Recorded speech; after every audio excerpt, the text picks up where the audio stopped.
Hey guys, കുറേ നാളായിട്ട് ഇൻസ്റ്റയിലൊക്കെ കണ്ട് സേവ് ചെയ്ത് വെച്ചിരിക്കുന്ന ഒരു റെസിപ്പിയാണ് കപ്പ ബിരിയാണിയുടെ. എനിക്ക് ഇങ്ങനത്തെ കുറച്ച് എരിവും പുളിയൊക്കെ ഉള്ള ഐറ്റംസ് കഴിക്കുന്നത് ഭയങ്കര ഇഷ്ടമാണ്.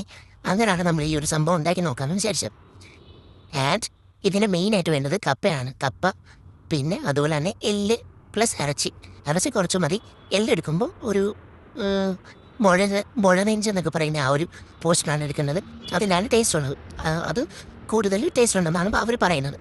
ഇത് ഇടുക്കിക്കാരുടെയൊക്കെ ഒരു ഒതൻറ്റിക് റെസിപ്പിയാണ്. അപ്പോൾ അങ്ങനെ കുറേ റീൽസൊക്കെ കണ്ടിട്ടാണ് നമ്മളിത് ട്രൈ ചെയ്യുന്നത്. കുറച്ച് ക്വാണ്ടിറ്റിയിലാണ് ഞാൻ ചെയ്തത്. അപ്പോൾ ഇതിന് വേണ്ടിയിട്ടുള്ള സംഭവങ്ങളെന്ന് വെച്ചാൽ എല്ല് കറി ഉണ്ടാക്കുക, കപ്പ വേവിച്ച് വെക്കുക, പിന്നെ അതുപോലെ തന്നെ നമ്മൾ ഒരു ഫുൾ തേങ്ങ, ചെറിയ ക്വാണ്ടിറ്റി ആണെങ്കിലും നമ്മളൊരു ഫുൾ തേങ്ങ അതിന് വേണ്ടിയിട്ട് വറുത്ത് വേറെ പൊടികളോ കാര്യങ്ങളൊന്നും ഇടണ്ട. ചെറിയ ഉള്ളി അരിഞ്ഞതും കറിവേപ്പിലയിട്ട് വറുത്ത് നമ്മൾ ചൂടാറുമ്പോൾ അത് പൊടിച്ച് വെക്കുക.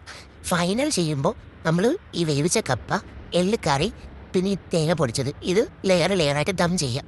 നമ്മൾ ബിരിയാണിക്കൊക്കെ ചോറ്, മസാല ചോറ് അങ്ങനെ ഇടത്തില്ലേ, അതുപോലെ നമ്മൾ ദം ചെയ്യുക. അതിനുശേഷം ഒരു 15 മിനിറ്റ് നമ്മളത് മൂടി വെച്ച് ഇങ്ങനെ ചെറിയ രീതിയിൽ ദം ചെയ്യുക. അങ്ങനെ ചെയ്തിട്ട് ദെൻ മിക്സ് ചെയ്യുമ്പോഴാണ് അതിൻ്റെ ഒരു ഭയങ്കര അതിങ്ങനെ ബ്ലെൻഡായി കിട്ടും. പിന്നെ കുറച്ച് വെളിച്ചെണ്ണയ്ക്കകത്ത് കറിവേപ്പിലയും ചെറിയ ഉള്ളിലേക്ക് കാച്ചി ഒഴിച്ചാൽ ഒന്നും കൂടെ ടേസ്റ്റ് എൻഹാൻസ് ചെയ്യും. റിച്ച് ആയിട്ടുള്ള റെസിപ്പിയാണ്. അപ്പോൾ എല്ലാവരും ട്രൈ ചെയ്ത് നോക്കുമെന്ന് വിചാരിക്കുന്നു. റെസിപ്പി വേണ്ടവർ കമൻറ്റ് ചെയ്താൽ ഞാൻ ടൈപ്പ് ചെയ്ത് കൊടുത്തേക്ക്.